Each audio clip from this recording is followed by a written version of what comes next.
New at 6, beneath the San Joaquin River in Stockton is an underwater junkyard. Yeah, dozens of cars are being dumped or driven into the water by accident, we're told. But here's the deal. Deputies say they just don't have the resources to get them out.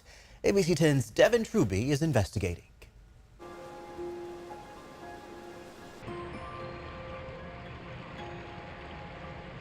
The San Joaquin River is one of the hardest working rivers in California.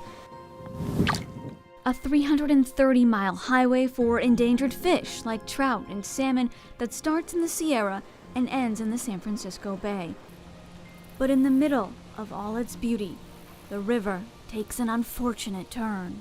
We get probably like 3 to 4 cars in the water every month, but this year it's been significantly more. I would probably say about double.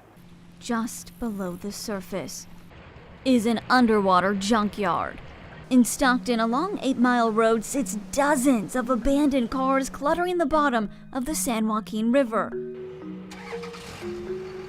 Deputy John Canapo at the San Joaquin County Sheriff's Office boating unit recently took us out on the river. He's been patrolling the river for 4 years and showed us where they find the most cars.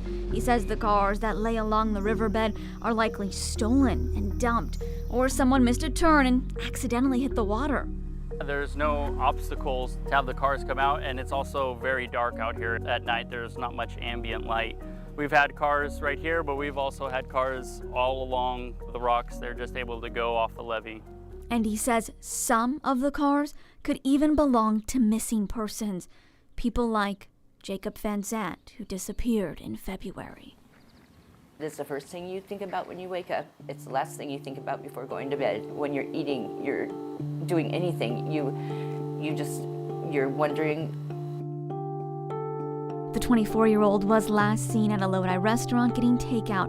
A ping from his phone led the family to believe he was somewhere near the river along 8 Mile Road.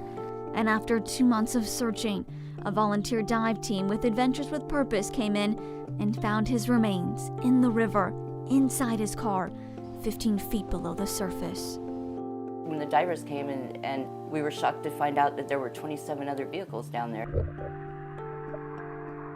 27 cars just in that one section of the massive river. We've been lucky to get our answers because there's people out there who have no idea what happened to their loved ones, and I can't imagine having to live with that every day.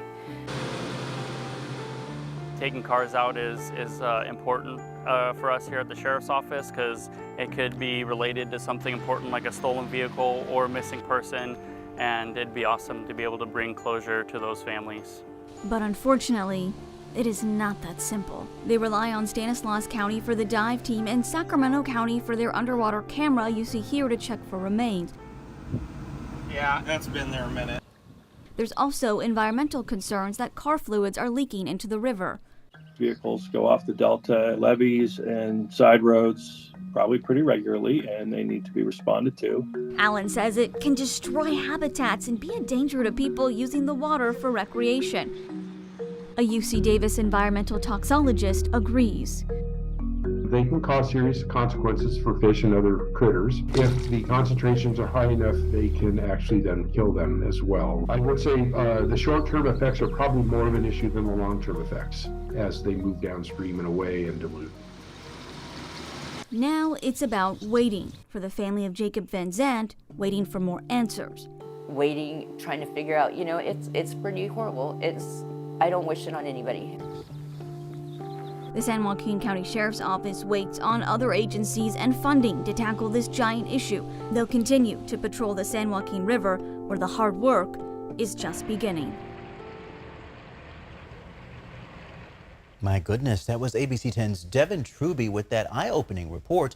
Investigators still aren't certain how Van Zandt's car got in the water. San Joaquin County deputies do tell us, though, that they have new underwater robots arriving just this month to try and help in their effort.